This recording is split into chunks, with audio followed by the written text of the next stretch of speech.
It has been announced that Paddington Village, Phase 1 of the so-called Knowledge Quarter, will get a £35 million Proton Beam Cancer Treatment Centre. The 30-acre site where a secondary school once stood will become the new northern headquarters for the Royal College of Physicians.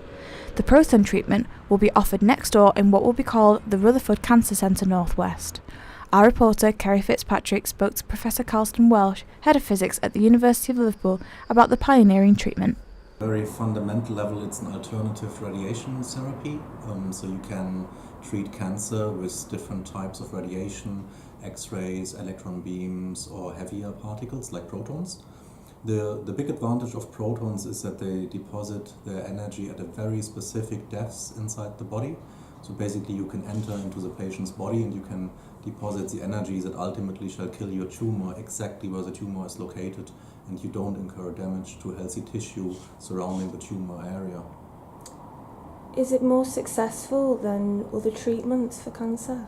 I think it depends very much on the type of cancer you're talking about. If, for example, you're looking into treatment of skin cancer, then there wouldn't necessarily be an advantage of having a projectile beam which you can inject into the patient's body and kill a tumor that is more deep-seated. But if you have a very localized tumor deep inside the body, for example, a brain tumor, then it is much more efficient than other types of treatment, yes. And how come it's not so widely available?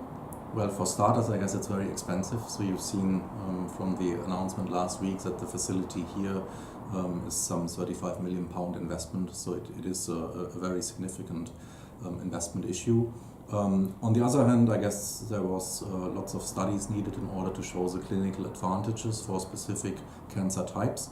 I think that has now been established, and that's also why the UK is investing heavily in this new type of radiation therapy.